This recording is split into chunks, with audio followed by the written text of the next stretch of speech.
आशा करता हूं आप सब बहुत अच्छे होंगे। मेरा नाम है सिद्धांत अग्निहोत्री, स्टडी ग्लोस पे आपका बहुत बहुत स्वागत है। तो सबसे पहले तो दोस्तों हम बात करेंगे आज पाकिस्तान ऑक्यूपाइड कश्मीर की। कुछ बड़ा हो रहा है, यहाँ पे कुछ हलचल हो रही है। क्या हो रहा है हम बात करेंगे। गगन ऑपरेशन गगन शक्ति 2024 ये एक मिलिट्री एक्सरसाइज है जो हम कर रहे हैं।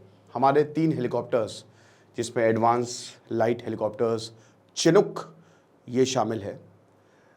अब ये क्या कर रहे हैं, ये हेलीकॉप्टर्स मिलके एक ड्रिल कर रहे हैं, मिलिट्री ड्रिल। कहां पे हो रहा है? अनंतनाग में, कश्मीर में अनंतनाग। वहां पे मिलिट्री ड्रिल हो रही है कि कितनी जल्दी से एक जगह से दूसरी जगह पे जवान पहुंच सकते हैं। पैरा ट्रूपर्स जो हैं वो ऊपर से जंप कर रहे हैं 2 मिनट के अंदर अंदर ज़मीन पे, जो कि सबसे dangerous battle of Normandy, France world war 2, उसमें नॉर्मेंडी में बहुत हज़ारों की तादाद में पैरा ट्रूपर्स आए थे। कूदे वो प्लेन से, टाइम घड़ी पे दिखाता है कब आपको पैराशूट खोलना है। पैराशूट खोला पैराशूट और आराम से आप आए, ठोक पीट के बराबर कर दिया। ठीक है, तो भारत भी इस तरीके की एक्सरसाइज कर रहा है। थोड़ा सा फ्लैशबैक में चलिए। 12 फरवरी को भारत ने एक और एक्सरसाइज वायु शक्ति की थी। ठीक है, 12 मार्च को भारत शक्ति की थी। ये दोनों एक्सरसाइज कहां पे हुई थी? ये दोनों एक्सरसाइज हुई थी जैसलमेर में। ठीक है, जैसलमेर में, जहां पे तेजस क्रैश हुआ था। उसमें तो हमारे टैंक हो गए, T-90, LCA एयरक्राफ्ट, तेजस, मिग, सुखोई, इन सब ने मिलकर ऐसा लग रहा था कि भारत युद्ध ही करने जा रहा है। अब कश्मीर और जैसलमेर दोनों ही बॉर्डर एरियाज हैं। तो सबसे पहली बात तो ये आती है कि आखिरकार ये एक्सरसाइज हो क्यों रही है? वॉर की प्रिपरेशन। चाइना इधर सेना अपनी लगातार बढ़ाता जा रहा है। हम 2 फ्रंट वॉर के लिए तैयारी कर रहे हैं।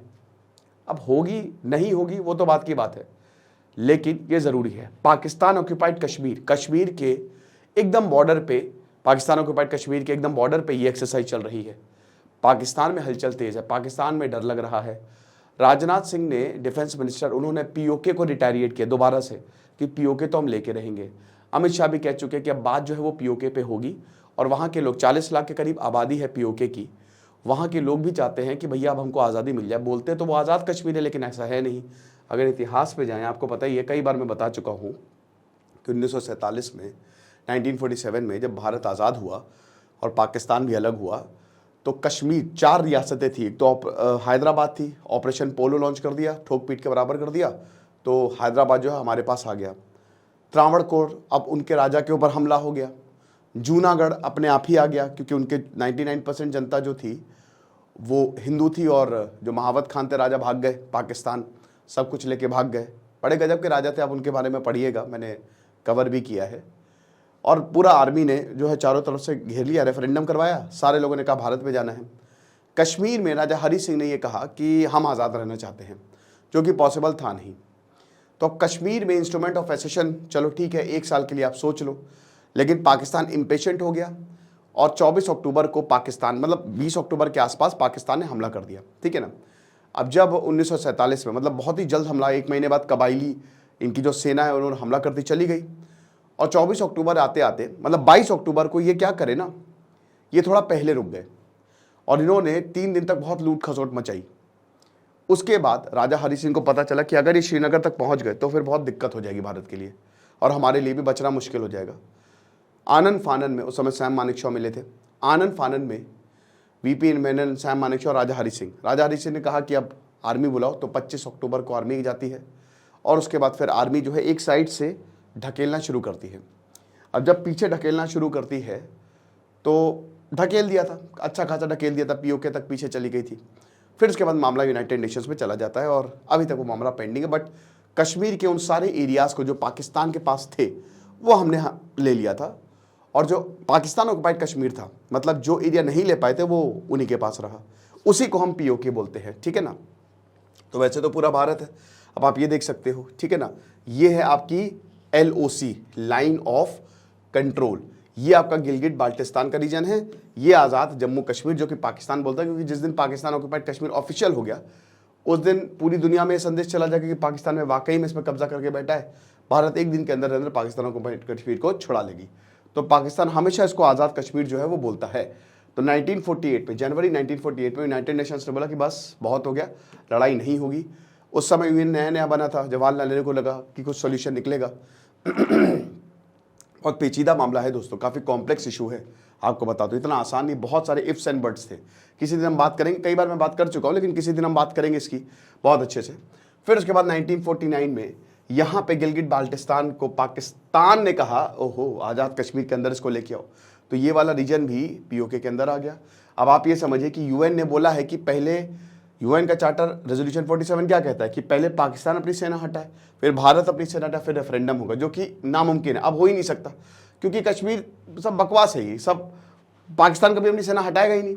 1963 ने, अब देखिए 1962 में इंडो चाइना वॉर हुई, उसमें भारत हारा, जो कि हम जीत जाते। अभी मैंने किताब पढ़ी थी द वॉर दैट वॉजंट, हम अच्छा खासा जीतते, एयरफोर्स का हमने इस्तेमाल नहीं किया, बहुत सारी गलतियां की हमने उसमें। तो अब पाकिस्तान को लगा भारत तो कमज़ोर है, उसके एक साल बाद ही जो ये आपका ट्रांस काराकोरम ट्रैक्ट है वो चाइना को दे दिया एज अ गिफ्ट। ये पीओके का पार्ट था, मतलब भारत का ही पार्ट था, वो चाइना को एज अ गिफ्ट दे दिया। 2 साल बाद 1965 यहाँ पे पाकिस्तान को लगा कि चलो हमला करते हैं, हमला करेंगे तो ऐसी की तैसी कर देंगे, लेकिन फिर पाकिस्तान को हालत ख़राब हो गई, उनकी बैंड बजा दी थी यहाँ पे भारतीय सेना ने।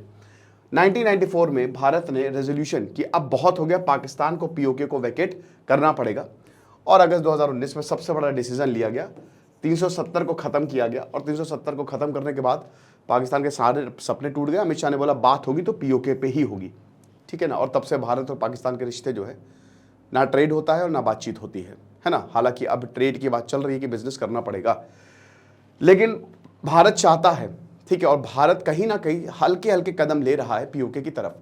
2 तरीके हैं पीओके को आज़ाद कर, 3 तरीके पीओके को आज़ाद करवाने के। एक तो आप सैन्य ऑपरेशन कर दे, ठीक है ना, ऑपरेशन आप कोई कर दे जिसके उम्मीदें कम हैं, लेकिन फिर भी जो इस तरीके के एकदम पीओके के बॉर्डर पे ऐसी जो ड्रिल्स चल रही हैं, डेंजरस तो है, ठीक है ना।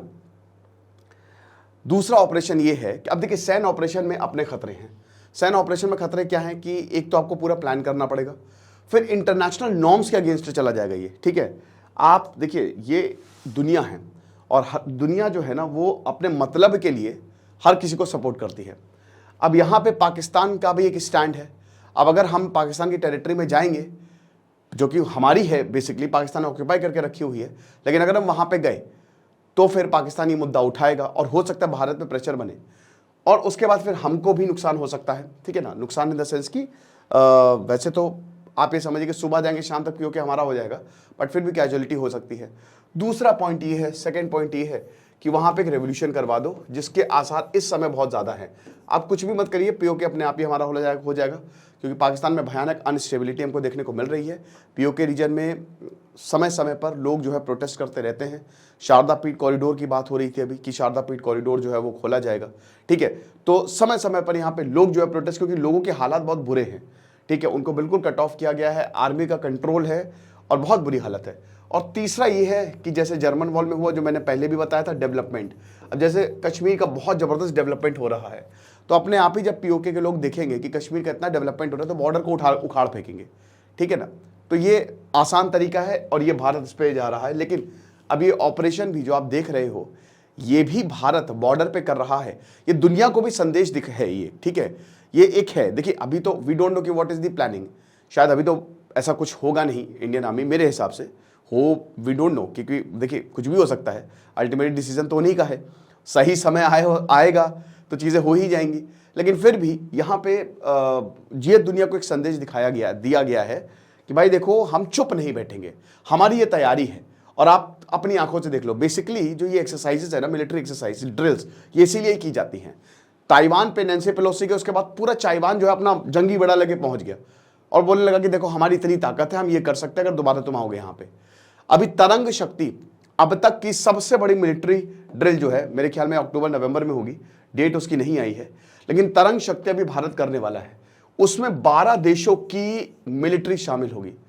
जॉइंट एक्सरसाइज जिसको बोला जाता है, अगर कुछ ऑपरेशन हुआ तो कैसे कोऑर्डिनेटेड तरीके से हम बचा सकते हैं, हम चीज़ों को कर सकते हैं। तो हलचल तो बढ़ी है, पीओके में, वहाँ के लोग भी भारत का साथ देते हैं, सबसे बड़ी बात ये है।